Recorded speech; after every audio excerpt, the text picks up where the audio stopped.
Alors, bienvenue pour ce deuxième webinaire sur la mondialisation, organisé en 2025 par ATTAC, qui est une organisation altermondialiste, et d'autres suivront cette année. Aujourd'hui, on va donc parler mondialisation, guerre commerciale, avec notre invité très spécial, que je suis heureux de recevoir ici, Benjamin Burbaumer, l'auteur de Chine, États-Unis, le capitalisme contre la mondialisation, un livre fascinant que je conseille à tout le monde si vous êtes intéressé sur l'état du monde actuellement. Et donc tu es prof d'économie dans Sciences Po Bordeaux. Et donc on va parler avec toi de mondialisation, de guerre commerciale, où on est, comment se dessine la mondialisation. Alors, avant de rentrer vraiment dans le vif du sujet et de ton livre, je voudrais te poser une question un peu générale, puisque le livre traite de mondialisation. Donc, comment toi tu définis la mondialisation? C'est une question extrêmement importante parce que précisément, elle façonne aussi la manière dont le livre est construit. Et souvent, la mondialisation est conçue comme la multiplication des flux financiers, commerciaux, migratoires. Et c'est juste, mais il me semble que ça fait l'impasse sur un aspect tout à fait crucial, à savoir que ce n'est pas seulement la multiplication des flux, mais c'est aussi un processus politique. Plus spécifiquement, un des grands acquis de l'économie politique internationale, c'est de montrer que la mondialisation est un processus sous supervision américaine.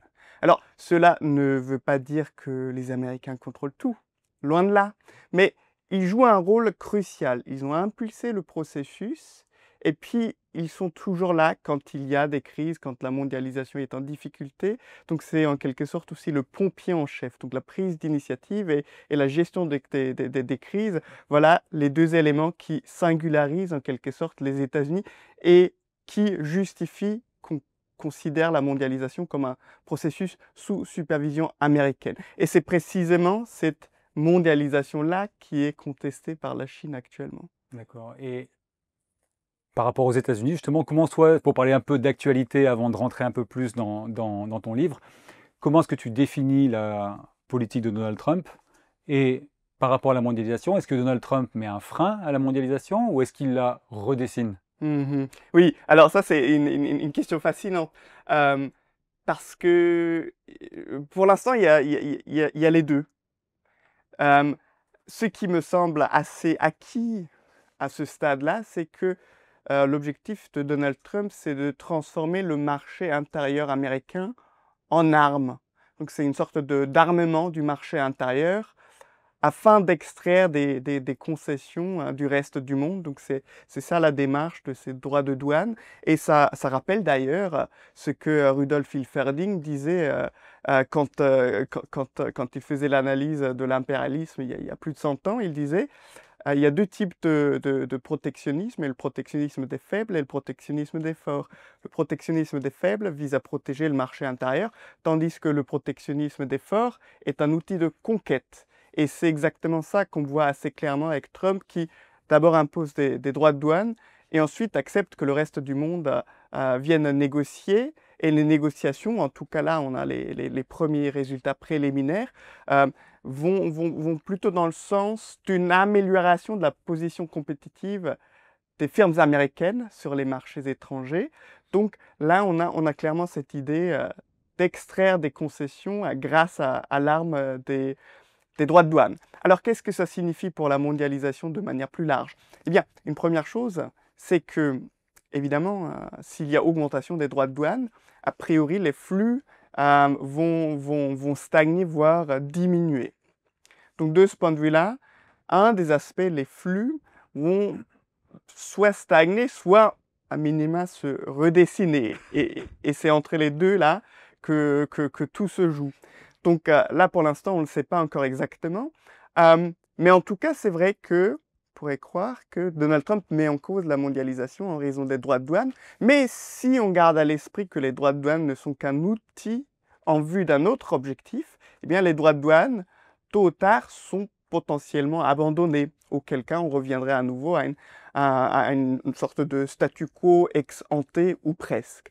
Et puis, l'autre aspect qui me semble important, c'est que bien que la guerre commerciale soit très bruyante, il ne faut pas oublier qu'il y a aussi d'autres mesures politiques qui sont prises par l'administration Trump. Par exemple, si vous prenez l'accord qui a été signé entre le Royaume-Uni et l'administration Trump récemment, eh bien, 1/5 de l'accord porte non pas sur les droits de douane, mais sur les normes techniques, où les États-Unis poussent le Royaume-Uni d'accepter les normes techniques américaines. Et donc là, en réalité, on a plutôt un renforcement de la supervision américaine de la mondialisation, et on pourrait trouver d'autres exemples dans le domaine monétaire ou dans le domaine numérique. Donc, on a les deux aspects, à la fois à ce stade, une certaine mise en cause, même si les droits de douane vont peut-être être abandonnés, en tout cas très fortement atténués par la suite, et puis en même temps un renforcement de la supervision américaine. Je voulais te citer un petit texte sur lequel je suis tombé il n'y a pas très longtemps. Je ne sais pas si tu le connais. Ma philosophie, Monsieur le Président, est que tous les étrangers cherchent à nous arnaquer et c'est notre travail de les arnaquer en premier. Ça date, c'est pas de quelqu'un de l'équipe de Trump, ça date de 1971. C'était le secrétaire d'État au Trésor de l'époque, John Connolly, donc de l'équipe de Richard Nixon, qui a persuadé Nixon de mettre en place ce qu'on appelle maintenant le choc Nixon.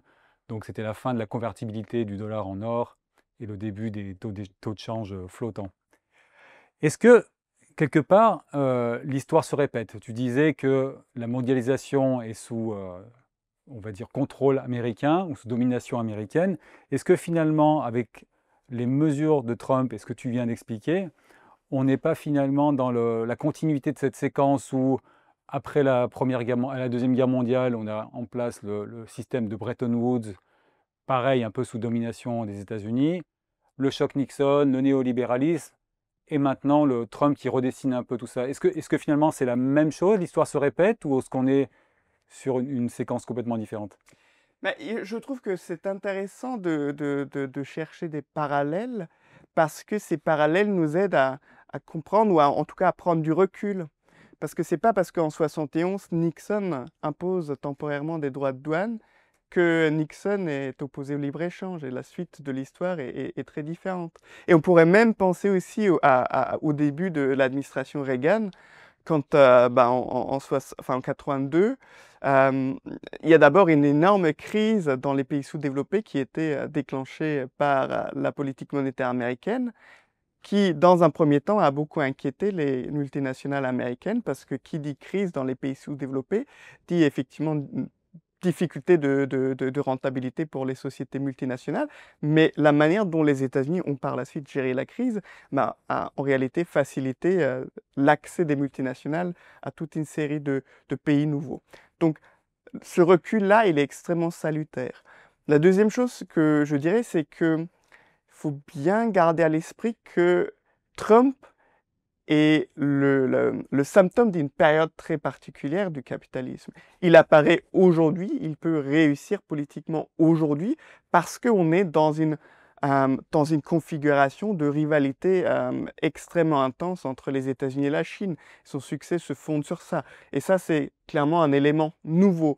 Et puis, il y a un troisième élément qui me semble important quand on veut comprendre la conjoncture actuelle, c'est que, à la différence des années 70 de Nixon, ce qui se passe aujourd'hui dans la mondialisation met directement, enfin c'est les troubles que traverse la mondialisation actuellement, met directement les multinationales américaines dans une position assez délicate. Parce qu'à la différence des années 70, elles enregistrent aujourd'hui une part beaucoup plus importante de leurs profits en dehors du territoire américain. Il y a un petit graphique à ce sujet dans le livre, c'est mon graphique préféré, c'est le deuxième graphique. Et ça, c'est crucial, parce que ça permet de comprendre pourquoi, par exemple, Trump, finalement, ne fonce pas avec la politique des droits de douane qu'il avait annoncée pendant la campagne. Pourquoi il recule là, ces dernières semaines? Parce que tout simplement, il y a énormément de grandes sociétés américaines qui risquent d'être fortement perdantes si jamais il y a vraiment une fragmentation de l'économie mondiale. Donc Trump recule parce que précisément, à peu près un tiers des profits des sociétés américaines vient d'en dehors du marché américain. Donc de ce point de vue-là, on a là aussi à nouveau un élément bien spécifique à notre période qui est utile pour comprendre un peu le dénouement des choses. Et pour rentrer un peu plus dans ton livre, donc je rappelle Chine, États-Unis, le capitalisme contre la mondialisation.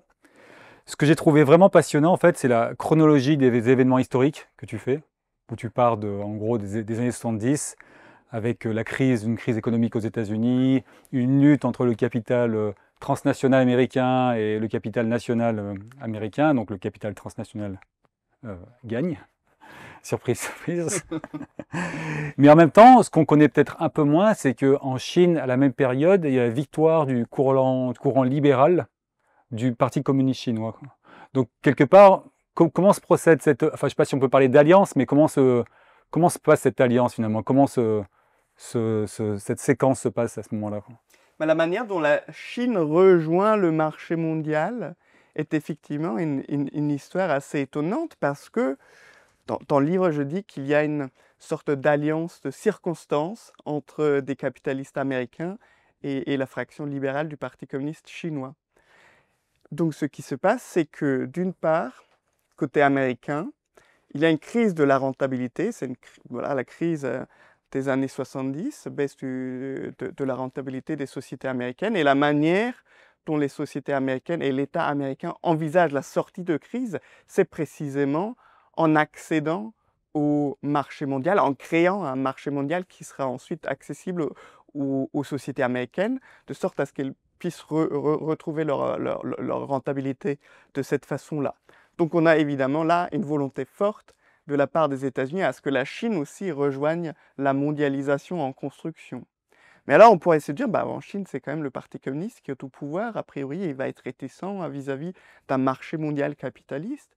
Et pourtant, on a une sorte de contingence, à savoir que dans les années 70, la Chine traverse aussi des troubles économiques assez importants, des difficultés d'approvisionnement, des évolutions aussi du côté des prix, qui permettent au courant libéral, à la fraction libérale au sein du Parti communiste chinois, de prendre le pouvoir et d'impulser une dynamique économique et politique totalement différente. Donc, dans les années 70, les autorités chinoises décident de revenir pleinement dans le monde capitaliste, donc de s'ouvrir aussi aux marchés étrangers et aux entreprises étrangères.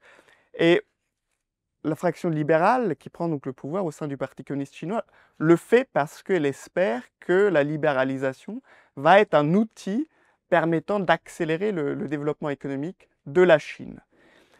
Et donc, on a deux motifs en quelque sorte. D'un côté, les Américains veulent augmenter la rentabilité des sociétés américaines. De l'autre côté, les autorités chinoises veulent accélérer le développement économique national.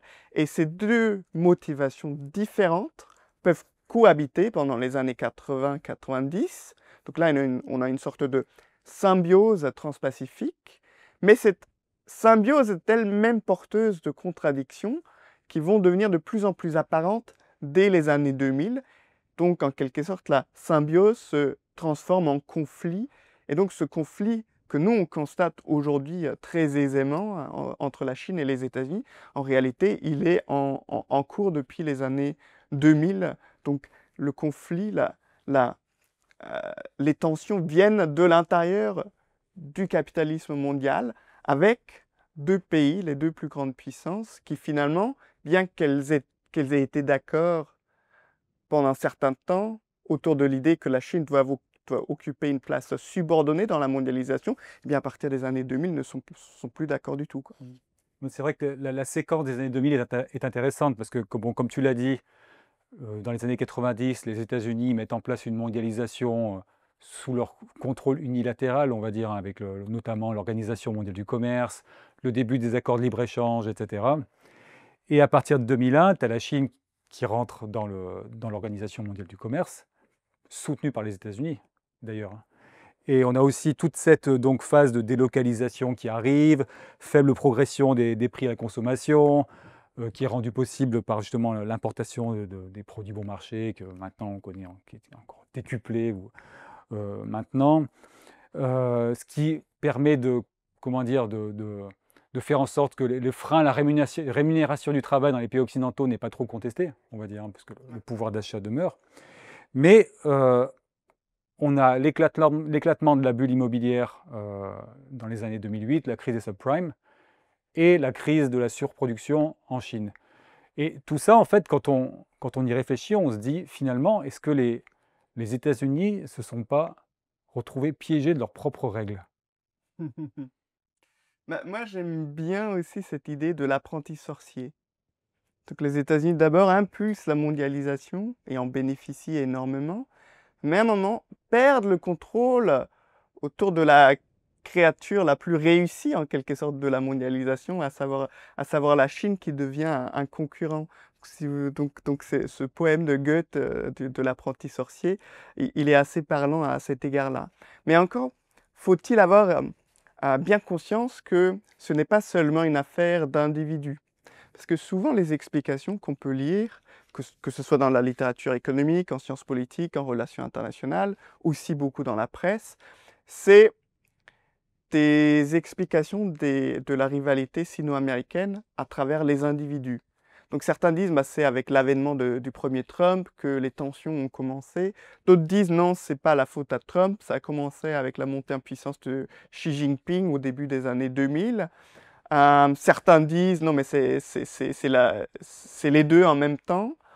Et face à ces explications individualisantes, eh bien, on a une autre approche qui est justement une approche d'économie politique internationale que je développe dans le livre, qui s'intéresse beaucoup plus fortement aux structures économiques et qui va précisément mettre en évidence que eh bien, ce n'est pas avec Trump ni avec Xi Jinping que les choses basculent. Et d'ailleurs, on le voit très bien avec enfin, certes, Trump est arrivé avec le premier Trump en 2016 avec une position plus agressive vis-à-vis de la Chine, mais Biden a fait la même chose, même de manière plus radicalisée, et puis Trump maintenant remet encore une couche. Donc ce n'est pas tellement une affaire de décideurs individuels, c'est une question de circonstances mondiales, c'est l'évolution du capitalisme mondial qui en quelque sorte permet et même incite très fortement les dirigeants et américains et chinois à se comporter de manière de plus en plus conflictuelle parce que précisément leur déséquilibre domestique, leur déséquilibre économique domestique de chaque côté les incite à reporter en quelque sorte le conflit ou à transférer le conflit sur la scène mondiale. Et pour mesurer l'ampleur, la profondeur, et on pourrait aussi dire la durabilité du conflit, eh bien, il est important de s'intéresser aux infrastructures. Donc le livre, il est construit autour des infrastructures du capitalisme. Et quand je dis infrastructure, je ne parle pas seulement des infrastructures physiques, ce qu'on entend habituellement quand on parle d'infrastructure. Je ne parle pas seulement des routes, des barrages.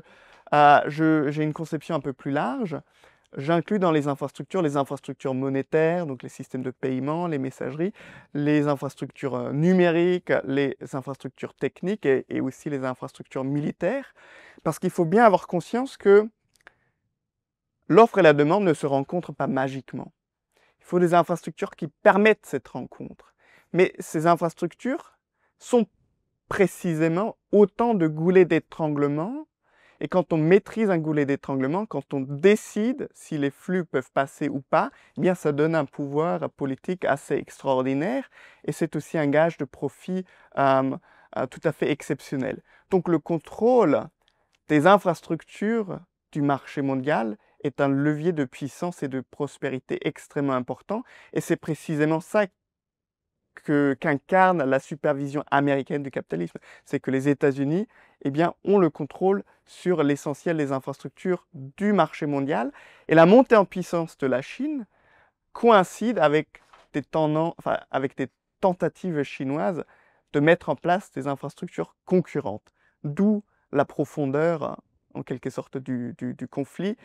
Et ça nous permet aussi de voir que même si on va potentiellement vers un apaisement sur le front de la bataille commerciale, eh bien, tous les désaccords sur les autres infrastructures du marché mondial persistent. Et donc, on peut anticiper que les relations entre la Chine et les États-Unis ne vont pas du tout s'apaiser dans les années à venir. Au contraire, ils vont plutôt s'intensifier.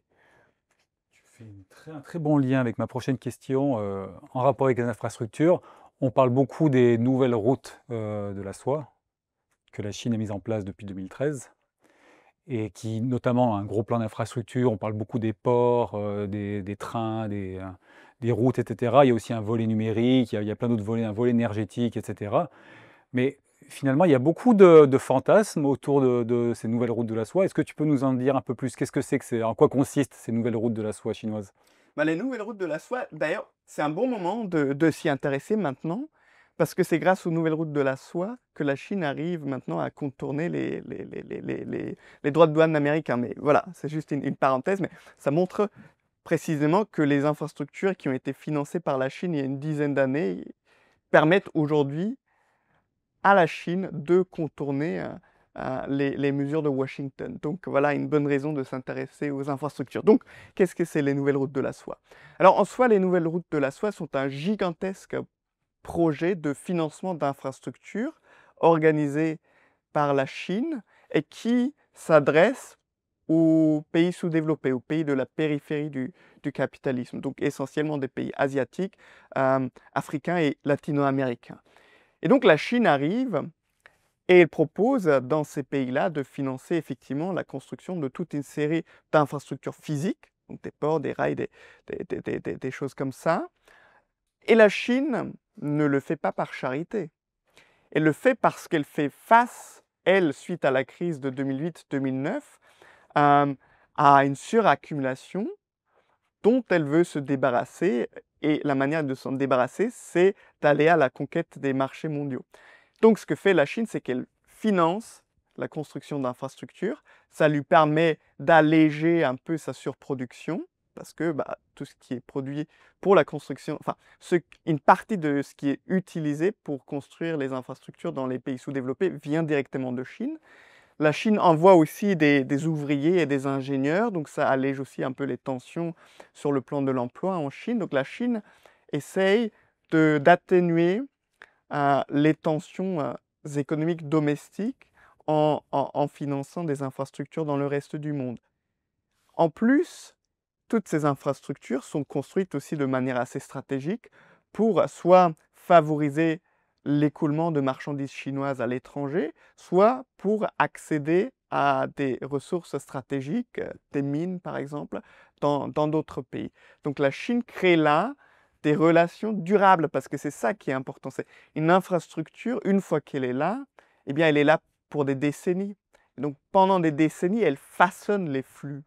Donc là, la Chine a construit des infrastructures qui sont là pour des décennies, qui lui permettent à la fois un approvisionnement et puis aussi des débouchés.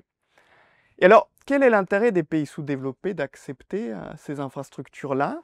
Eh bien là, c'est assez intéressant parce que si on fait justement un peu d'histoire économique, eh bien on peut se rappeler du consensus de Washington, des fameux plans d'ajustement structurel que les États-Unis, main dans la main avec le FMI et la Banque mondiale, ont imposé à des dizaines de pays sous-développés.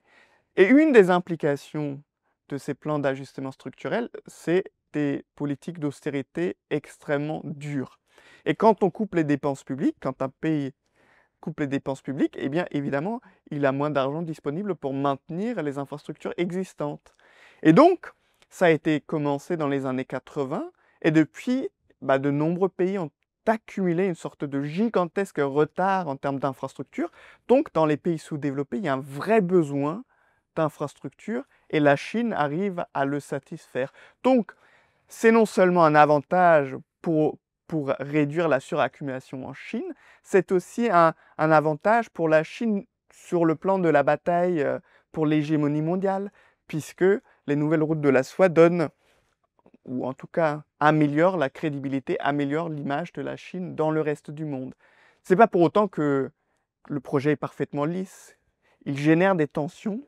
N'empêche, c'est plutôt cet effet-là qui prédomine. Bonne réputation pour la Chine qui effectivement a une image qui s'améliore d'année en année.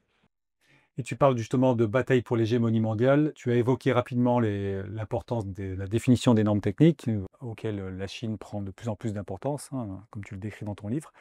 Et un autre aspect dont on parle beaucoup, c'est la bataille du numérique, hein, la bataille, notamment la bataille des puces, hein, qui est au cœur de de la course pour la supériorité numérique mondiale, où les géants de la tech américains et les géants de la tech chinois s'affrontent depuis quelques années. Alors on voit que depuis Obama, en fait, c'est pas commencé avec Trump, depuis Obama, il y a des sanctions contre les entreprises de la tech chinoise. Est-ce que c'est efficace? On voit les nouveaux téléphones Huawei qui ont des technologies très avancées. Et on voit aussi DeepSeek, l'intelligence artificielle chinoise low cost aussi, qui est mise en œuvre en dépit de toutes ces sanctions. Donc finalement, est-ce que la Chine, elle est sur le point de rattraper les US? Alors pour répondre, il faut tout d'abord avoir conscience d'une chose assez importante, c'est que sous le capitalisme, le processus d'innovation est un processus cumulatif. Et il procède par paradigme techno-économique. Alors un paradigme techno-économique, c'est tout simplement un ensemble de technologies qui irriguent pendant plusieurs décennies l'ensemble de l'appareil productif. Donc par exemple, pendant la majorité du XXe siècle, les technologies du pétrole et de l'automobile jouaient ce rôle paradigmatique et étaient en quelque sorte porteurs de progrès de productivité dans l'ensemble des économies. À partir des années 80, on bascule dans un nouveau paradigme qui est le paradigme des technologies de l'information et de la communication. Et ce basculement, il est extrêmement important pour la montée en puissance de la Chine parce que si le processus technologique, le processus d'innovation est un processus cumulatif, eh bien, ceux qui sont les précurseurs tout au long d'un paradigme ont de très fortes chances de rester numéro un, de rester précurseurs, tandis que tous les autres, eh bien, sont quasi mécaniquement condamnés à rester retardataires. Mais cet avantage qu'ont les premiers, qu'ont les précurseurs sous un paradigme, eh bien, il est quasiment annulé quand on passe à un autre paradigme. Et donc la montée en puissance de la Chine coïncide précisément du passage d'un paradigme à un autre. Donc à nouveau, la Chine là, bénéficie d'une contingence historique, mais ce n'est pas pour autant qu'elle a pu s'en saisir. Parce que on pourrait dire tous les pays du monde assistent à ce changement de paradigme, et pourtant tous les pays du monde ne sont pas devenus des géants du numérique. Ce que la Chine a fait en plus, c'est qu'elle a mis en place, à partir du milieu des années 2000, un gigantesque plan qui s'appelle le plan de développement des technologies indigènes. Donc la Chine cible des technologies stratégiques et coordonne le rattrapage. Voilà, c'est une politique planifiée et qui a fourni des résultats tout à fait extraordinaires. Il y a 20 ans, la Chine était un néant technologique. Aujourd'hui, elle talonne les États-Unis, qui sont toujours les plus avancés, voire les dépasse dans certains domaines. Donc c'est extrêmement fascinant et typiquement, les semi-conducteurs sont un exemple, parce que là, la Chine devient de plus en plus performante, ce qui inquiète les géants de la Silicon Valley, qui étaient habitués à la position très confortable d'être les précurseurs incontestés. Et quand on est précurseur technologique incontesté, eh bien c'est évidemment une source de rente extrêmement importante. Et là, la montée en puissance de la Chine la met en cause assez directement. Alors les sanctions, la prise de conscience du côté américain qu'il faut freiner la Chine commence effectivement sous Obama, et depuis on a une multiplication de sanctions, de restrictions d'exportation qui visent précisément à freiner le rattrapage de la Chine, voire le dépassement de la Chine par les États-Unis. Et donc les sanctions deviennent de plus en plus englobantes, mais en même temps on constate que les sanctions ne construisent pas du tout une sorte de barrage parfaitement étanche. Il y a en réalité plein de trous dans ce barrage. Donc les semi-conducteurs de pointe que les fabricants, les concepteurs américains n'ont plus le droit d'exporter en Chine, mais arrivent quand même assez souvent en Chine. Donc ça, c'est la première chose. Il y a un marché secondaire. Il y a juste certaines firmes chinoises qui sont sanctionnées alors qu'elles créent des filiales qui permettent quand même d'acheter les marchandises. Donc ça, c'est une première chose. C'est que, à défaut de vraiment remettre en cause le libre-échange, eh bien les marchandises circulent.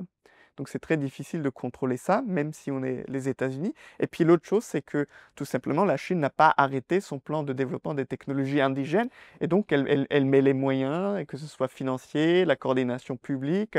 Elle attire aussi des travailleurs de plus en plus formés, elle en forme elle-même. Et donc la Chine, de ses propres forces aussi, réussit à produire des semi-conducteurs de plus en plus performants. Et justement, tu parles, donc on a évoqué les infrastructures, les normes techniques, le numérique.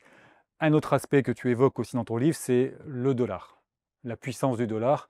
Et j'ai l'impression qu'on peut faire un peu un parallèle entre la montée de la monnaie chinoise, le renminbi, avec la montée de la tech chinoise, en quelque sorte, où on a l'impression que la monnaie chinoise devient de plus en plus attractive, en tout cas au niveau international, en lisant ton livre, même si le dollar reste quand même très très puissant.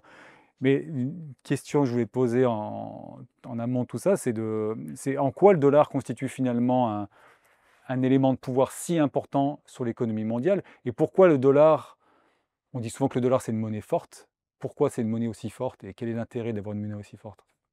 Ah ouais, il y a plein de choses dans cette question. Tu as 30 secondes. Et en plus, ouais, la monnaie, souvent, ça endort tout le monde. Mais peut-être pas le public t'attaque. Non, alors, le dollar est un levier politique extrêmement important et je pense qu'on a toutes et tous eu une illustration assez récente, c'est les sanctions financières contre les principales banques russes qui ont été décidées aux États-Unis suite à l'invasion russe de l'Ukraine. Euh, donc, les États-Unis ont la possibilité de décider de priver les banques, quelles qu'elles soient, de l'accès à un élément crucial de l'infrastructure monétaire, à savoir les messageries. Donc le système dans lequel sont transférés les messages indiquant aux banques de procéder à un paiement. Et quand les banques ne peuvent plus réaliser des paiements, bon, bah, elles sont assez largement désorganisées. Alors, ces sanctions n'ont pas particulièrement bien fonctionné, mais elles illustrent quand même que là, les États-Unis détiennent un levier extrêmement puissant. Donc ça, c'est une illustration. Tout à l'heure, je disais que les infrastructures sont à la fois source de profits extraordinaires et gage de contrôle politique extraterritorial. Donc les sanctions, c'est un exemple. Les sanctions financières contre les banques russes sont un exemple de contrôle politique extraterritorial. C'est-à-dire que les États-Unis contrôlent la politique même en dehors de leur propre territoire. Et ensuite, il y a un autre aspect du dollar qui est qu'il est hautement profitable aux entreprises américaines, à l'économie américaine. Alors, pour plusieurs raisons. L'économie américaine, par exemple, ne porte pas le risque de change parce que l'essentiel des acteurs désirant réaliser des transactions avec les États-Unis utilisent le dollar. Le dollar permet à l'État américain de s'endetter à plus faible coût. Il permet à l'État américain aussi de s'endetter sans trop s'inquiéter du niveau de la dette de l'État américain. Il permet aux sociétés américaines aussi de juste payer moins cher parce qu'ils n'ont pas besoin de payer pour l'échange entre différentes monnaies. Donc il y a de multiples avantages, je les détaille dans le chapitre 3.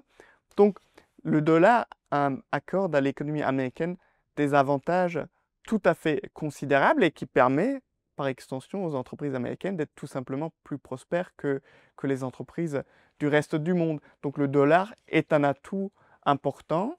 Alors certes, c'est vrai que cette attractivité du dollar tend aussi à le pousser vers le haut, donc à apprécier la valeur de la monnaie américaine. Donc ça crée évidemment des problèmes qu'on constate aujourd'hui, des problèmes de désindustrialisation de l'économie américaine, mais il serait quand même réducteur de dire que cette désindustrialisation est uniquement le résultat du dollar. La désindustrialisation est avant tout le résultat des stratégies de rentabilité des sociétés américaines elles-mêmes. Le dollar renforce cette dynamique, mais le problème vient pas d'abord de la monnaie, mais il vient d'abord de l'orientation vers le profit des sociétés américaines. N'empêche, voilà, le dollar le rend possible. Donc, c'est vrai que c'est un avantage gigantesque, et la Chine en a bien conscience. D'autant que, du point de vue des pays sous-développés, le dollar a une série d'autres inconvénients. Les pays sous-développés subissent régulièrement des fuites des capitaux, sont régulièrement contraintes aussi dans leur possibilité de mettre en place des plans de relance. Donc il y a toute une série d'effets négatifs sur les pays sous-développés qui sont associés à la suprématie du dollar. La Chine le sait et souhaite précisément se débarrasser de cette suprématie et promeut depuis une quinzaine d'années maintenant la montée l'internationalisation du renminbi, c'est-à-dire l'utilisation internationale de la monnaie chinoise. Si vous regardez les ordres de grandeur, alors c'est un graphique page 178, alors on ne voit pas très bien là, typiquement là vous avez la répartition des opérations de change par les différentes devises majeures. Et là, vous voyez quand même que le dollar est impliqué dans 90% des transactions, alors que le renminbi est impliqué dans à peu près 7%. Donc, en termes d'ordre de grandeur, le renminbi est quand même loin derrière.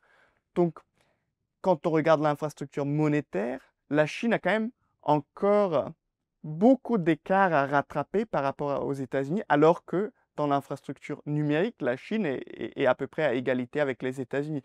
Donc, selon les infrastructures qu'on regarde, la bataille ne se joue pas exactement dans les mêmes termes. Alors, ce qui est fascinant, néanmoins, avec l'internationalisation du renminbi, c'est que ce projet est quand même relativement récent. 10-15 ans, alors que le dollar, il est là depuis des décennies. Et donc, en 10-15 ans, l'internationalisation du renminbi a quand même assez fortement progressé. Donc, on a deux éléments. On a d'abord quand même une différence d'ordre de grandeur. Le dollar garde clairement sa suprématie, mais si on regarde en dynamique, le renminbi rattrape quand même de manière assez rapide. Et justement, est-ce que la résilience de l'économie russe face à ces sanctions, et notamment l'exclusion de nombre de ces banques du système SWIFT, est-ce que ça a renforcé ces dernières années la popularité du renminbi? Est-ce qu'il y a plus d'échanges en renminbi ou dans d'autres monnaies, le rouble, l'euro? C'est fascinant parce que on aurait pu croire que quand les États-Unis décident de sanctionner les banques russes, de les exclure de SWIFT, que ça aura un effet très douloureux immédiatement sur l'économie russe. Puis on se rend compte que finalement l'économie russe ne subit pas la crise qu'on attendait. Et c'est assez intéressant parce qu'effectivement les sanctions financières américaines ont eu des effets inattendus. Les sanctions financières américaines ont donné un coup d'accélérateur à l'internationalisation du renminbi. Et cela s'explique notamment par le fait que, finalement, seulement une petite poignée de pays ont suivi les sanctions impulsées par les États-Unis et les pays européens.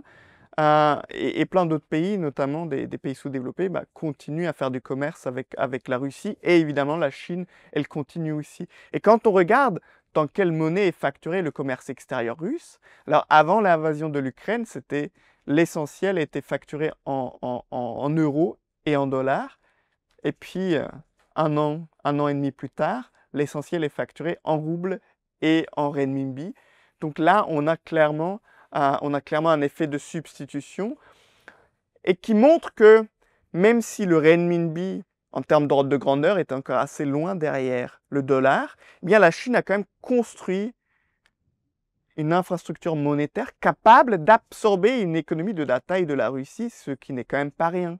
Donc la Chine a construit les systèmes de paiement et les messageries et ainsi de suite, permettant à la Russie de basculer son commerce extérieur et de ce fait d'échapper assez largement aux effets négatifs des sanctions financières. Donc c'est peut-être là le renseignement le plus intéressant, c'est que maintenant, plein de pays ont la possibilité, si jamais les relations vis-à-vis des États-Unis se tendent, de basculer dans une autre monnaie. À nouveau, tout n'est pas parfaitement lisse, il y a des inconvénients.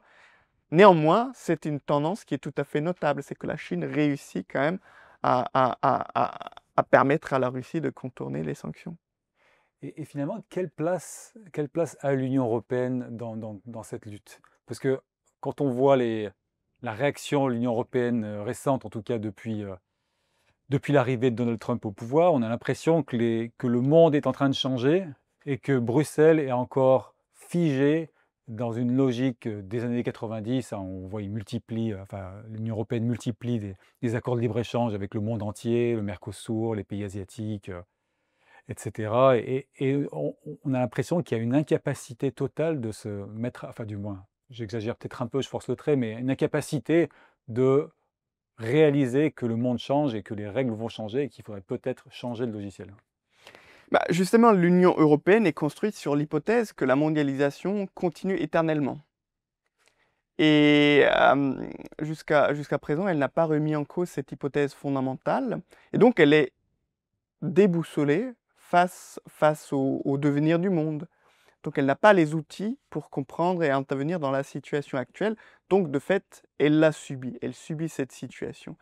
Euh, c'est d'ailleurs très intéressant quand on regarde le rapport Draghi, Mario Draghi, qui a publié un rapport sur la compétitivité européenne et qui fait un constat très juste, c'est que bah, si vous regardez les 20 dernières années, eh bien, les États-Unis et la Chine sont devenus nettement plus riches, alors que les Européens ont connu quand même une évolution assez peu dynamique, quasi stagnante. Euh, Autrement dit, bah, les pays européens s'appauvrissent relativement par rapport à d'autres grandes puissances. Et donc, il propose justement une stratégie permettant à l'Union européenne de retrouver en quelque sorte la voie de la croissance. Et ce qui est frappant dans ce rapport, c'est qu'il y a une ignorance totale vis-à-vis des questions d'infrastructure.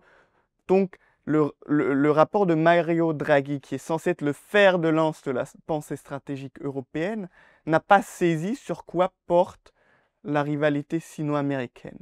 Et donc, si le constat est déjà défectueux, évidemment, les solutions qui peuvent en découler le sont tout autant. Alors, je ne vais pas détailler ça, mais tout ça pour dire que, très clairement, les pays européens n'ont pas vraiment saisi ce qui se passe dans le monde. Et de fait, là, la manière dont les pays européens et la Commission européenne réagissent à Trump est assez révélatrice aussi de cette incapacité à saisir ce qui se passe dans le monde. Euh, les pays européens, fondamentalement, ont adopté la position de négocier avec les États-Unis en vue d'acheter plus de marchandises américaines, plus d'armements, plus d'énergie fossile notamment. Donc ils veulent en quelque sorte, enfin ils acceptent de se plier à Trump et de sorte à maintenir une alliance transatlantique qui était tout à fait défavorable aux pays européens et qui ne manquera pas de devenir encore plus défavorable. Parce que, étant donné que la position d'extorsion de Trump vis-à-vis de l'Union européenne s'explique par le fait que la rivalité entre la Chine et les États-Unis est de plus en plus tense, enfin de plus en plus intense, eh bien on peut anticiper que, comme le conflit entre la Chine et les États-Unis ne va pas disparaître du jour au lendemain, eh bien les revendications de Trump, l'extorsion de Trump vis-à-vis des Européens, eh bien ça va continuer.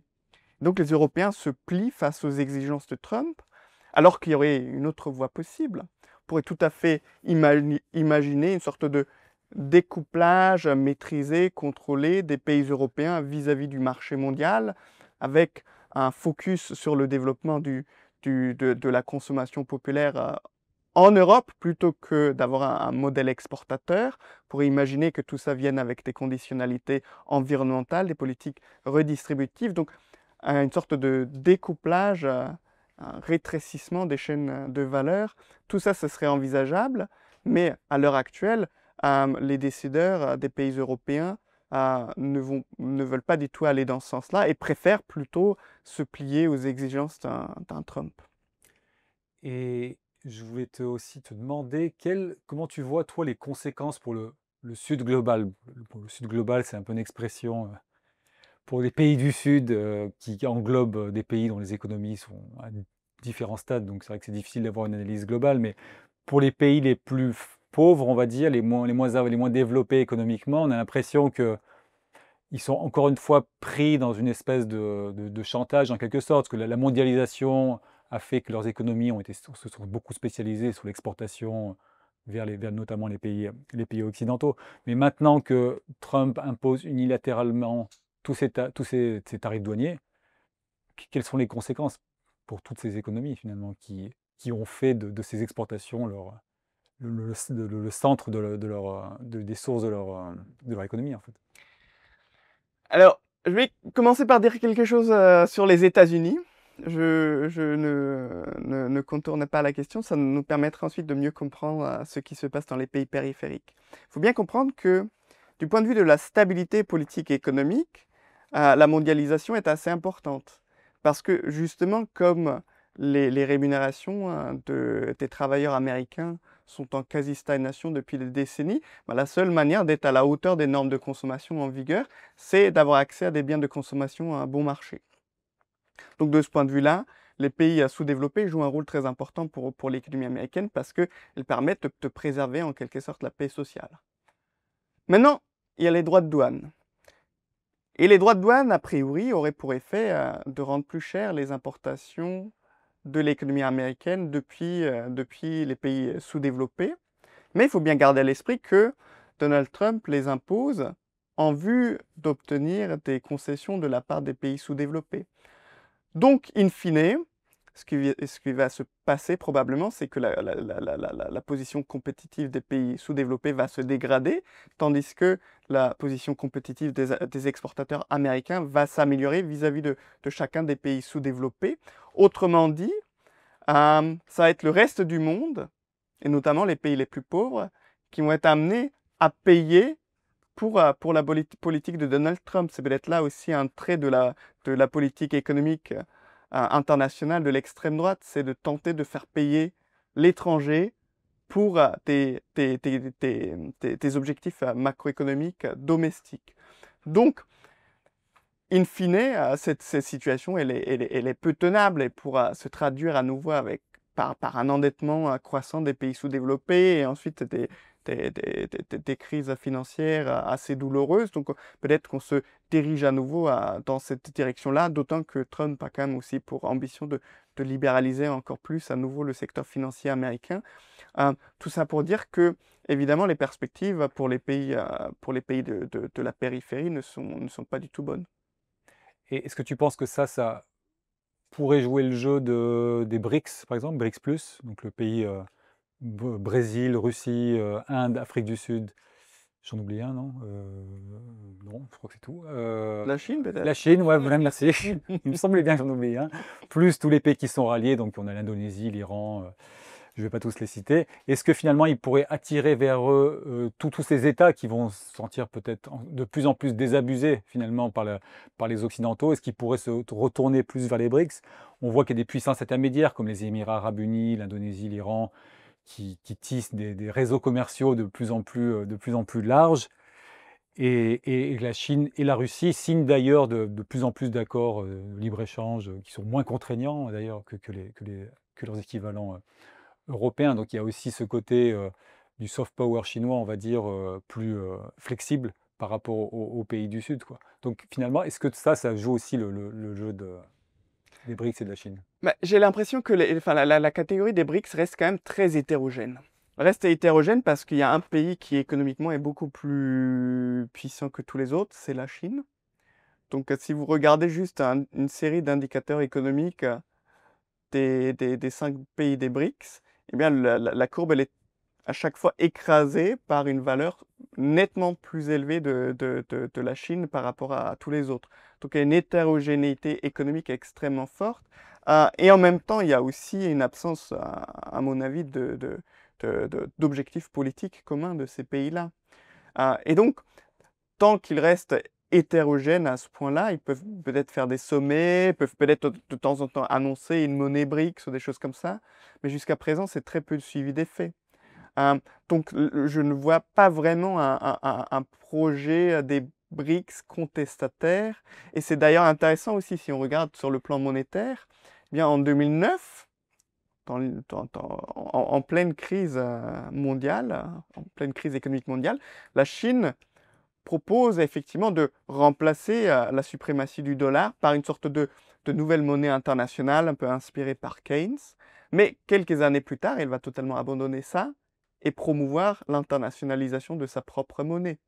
Et donc, une Chine qui promeut l'internationalisation de sa propre monnaie, bah, elle n'a aucun intérêt à ce qu'il y ait une monnaie BRICS qui émerge, qui nécessairement serait moins sous contrôle politique des autorités chinoises. Et on peut multiplier les exemples. Donc pour moi, la catégorie des BRICS, pour l'instant, elle n'a simplement pas suffisamment de consistance pour être un acteur majeur dans le monde. Alors certes, il y a une multiplication d'accords commerciaux, les flux aussi sont de plus en plus multiples entre les pays sous-développés. Reste néanmoins qu'il y a de très grandes économies, et l'économie américaine en fait partie, et donc une partie des flux sera toujours attirée vers les États-Unis parce que simplement, quand il y a beaucoup de pays pauvres, les flux sont nécessairement moins importants et donc les perspectives sont aussi plus sombres. Bon, le temps passe. Honnêtement, je pense que je pourrais discuter de ces sujets avec toi pendant des heures. Je vais te poser une dernière question, et après on va passer au débat. Et je vais te demander de sortir ta boule de cristal. Vers quoi on se dirige finalement? Est-ce qu'on se dirige vers un capitalisme plus autoritaire avec des États-Unis qui restent puissants mais s'affaiblissent et deviennent un peu plus coercitifs et moins hégémoniques en quelque sorte, enfin hégémonie dans le sens où ils se font, enfin comment dire, où leur domination est acceptée plus facilement. Et de l'autre côté, la Chine où l'État a un rôle beaucoup plus central, beaucoup plus autoritaire. Ou est-ce qu'on se dirige vers une multitude de blocs? Comment tu vois, toi, les années qui vont arriver? La première chose que j'ai envie de dire, c'est que euh, ce qu'on observe actuellement, c'est que la Chine et les États-Unis affirment leur centralité dans le monde. Donc on n'est pas du tout en route pour une multipolarisation. Au contraire, les droits de douane de Trump, les annonces de début avril, montrent à quel point la rivalité entre les États-Unis et la Chine a un impact sur tous les autres pays du monde, parce que tout d'un coup, Trump dit, bah voilà, droits de douane pour tout le monde. Ça, c'est le résultat direct de la montée en puissance de la Chine et du refus des États-Unis de céder leur première place. Donc ça a un impact sur tout le monde. Et cet impact, on va le sentir encore de manière de plus en plus forte dans les années à venir. Donc, on n'est pas du tout en train de se diriger vers une multipolarité, mais au contraire, une affirmation de la centralité de deux grandes puissances. Ça, c'est la première chose. Ensuite, euh, l'hégémonie américaine, elle s'affaiblit depuis une bonne trentaine d'années. Trump accélère certainement cette dynamique. Et quand je dis hégémonie, je parle au sens gramscien, donc un mélange entre coercition et séduction, et où l'ingrédient de la séduction compte beaucoup plus que la coercition. Euh, donc les États-Unis sont de moins en moins perçus comme garants d'un ordre mondial qui serait désirable pour les autres pays du monde. Donc effectivement, les États-Unis vont de plus en plus devenir non pas un hégémon, mais plutôt un acteur dominant. Donc leur position dominante, elle est acceptée par les autres, faute de mieux, mais les autres ne pensent plus que les États-Unis sont géniaux. Donc c'est dans ce sens-là qu'il y a affaiblissement de l'hégémonie américaine, ce qui ne veut pas dire mécaniquement que la Chine en profite. Parce que précisément, si la Chine veut réaliser ses ambitions hégémoniques, eh bien, il faut qu'elle convainque elle-même les autres pays du monde qu'elle est garante d'un bon ordre mondial. Alors, elle l'essaie très fortement actuellement. Elle se place en garante du multilatéralisme, des marchés ouverts. Donc, elle fait tout ça. Elle lance une activité, enfin une sorte d'offensive de séduction. On verra à quel point ça va marcher. Euh, Ce qui est clair, c'est que ce qu'on va observer dans les années à venir, c'est une politisation de plus en plus importante du fonctionnement de l'économie mondiale. Donc à nouveau, on va avoir là en quelque sorte la confirmation que si on veut comprendre l'économie mondiale, eh bien ça sera nécessairement par une compréhension en termes d'économie politique qui pense l'économie et la politique en même temps, qui pense l'État, les classes sociales et la dynamique d'accumulation en même temps. Et pour l'instant, ce qui se profile, c'est précisément un accroissement des tensions, un accroissement des conflits, et donc on est clairement dans une dynamique de rivalité entre deux grandes puissances impérialistes qui vont avoir des effets sur le reste du monde. Merci beaucoup, Benjamin, pour cet entretien passionnant. Je rappelle ton livre, Chine, États-Unis, le capitalisme contre la mondialisation. Livre tout aussi passionnant et je précise très facile à lire. Ça se lit comme un roman. Honnêtement, c'est passionnant. Si le sujet de la guerre commerciale et de la mondialisation vous intéresse, n'hésitez pas. Et vu les différentes politiques auxquelles on fait face en ce moment, je pense qu'on aura l'occasion d'en parler dans d'autres webinaires très prochainement au sein d'Attaque. Et je vous souhaite une bonne soirée.